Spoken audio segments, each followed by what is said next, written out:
Do you ever struggle to come up with new creative ideas or overcome creative blocks? Do you ever feel on some days like your creative juices just aren't flowing? Well, if you're a speaker, author, entrepreneur, artist, or have a job which requires that you generate and develop new ideas, which is 90% of jobs now, then chances are you've experienced that feeling of frustration or being creatively blocked. It happened to me recently, and I wanted to share with you the causes and how I overcame it. For the past couple of months, my team and I have been working on our new event called International Speakers Summit. The summit attracted over 5,000 aspiring and professional speakers from over 100 countries, and we had guests like Jack Canfield and Sally Hogshead and Michael Port and Simon T. Bailey. The event was a lot of work, but very rewarding, as I was able to help lots of speakers learn how to craft their keynote talks and then market and sell their speaking. I should also explain every 90 days we have one main project and a number of sub-projects that myself and my team are focused on creating, selling and delivering. The summit was a big project for that particular quarter, so we put everything into it.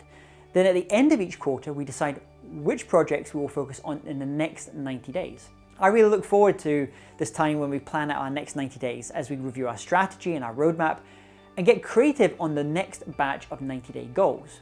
We then break these 90-day goals down into smaller 2-week sprints. However, this last 90-day planning period was pretty tough. I sat there looking at the whiteboard and, well, I just didn't feel particularly inspired or creative. Why was this?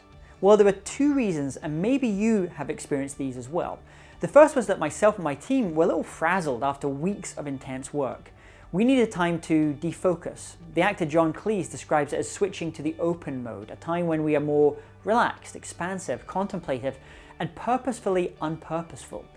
So one of the reasons I had felt creatively blocked was I'd been in closed mode for weeks now, getting things done, making the calls, being active. Now the good thing is there are lots of ways to get back into the open mode. I teach a number of these creativity techniques at C-School, my creative business school. 3 of the techniques I teach, which involve reconnecting with the body, daydreaming, and changing your environment, almost immediately got my creative juices flowing again. We also had a pizza party for the team to allow us some downtime together. The second reason why I'd been struggling with planning out the next 90 days was more of a challenge to resolve. I was actually experiencing what I call option overwhelm, and it's twin FOMO, or fear of missing out. You see, the International Speakers Summit had brought with it lots of new ideas, opportunities and partnerships. There's a concept called paradox of choice, made famous by psychologist Barry Schwartz, which says that having too many choices can actually increase anxiety levels.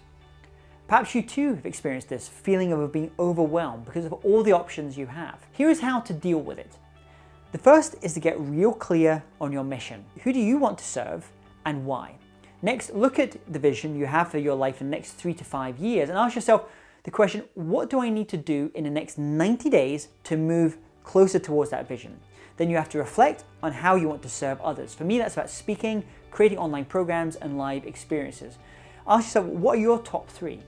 Finally, and this is one of the toughest parts, it's about deciding which options and goals you will not pursue, at least for now.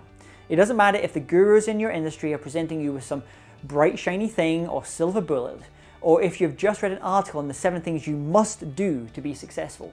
You don't have to do everything. In fact, you just need to do a few things really, really well.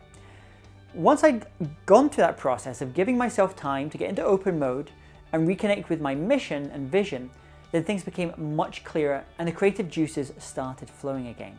I share this with you to be transparent. I speak and I teach about creativity, but sometimes I also have my days when I don't feel particularly inspired. It's natural, but the good news is that it's easily fixed.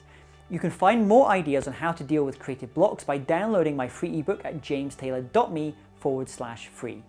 Thanks for watching. Did you enjoy that video? If so, there's 3 things that you can do so we can continue the journey together. The first is to click on the button to subscribe to this channel to get more amazing creativity videos like this. The second is you can get my free book on creativity by just clicking on the image here. And the third thing you can do is watch other videos in this series. Thanks for watching.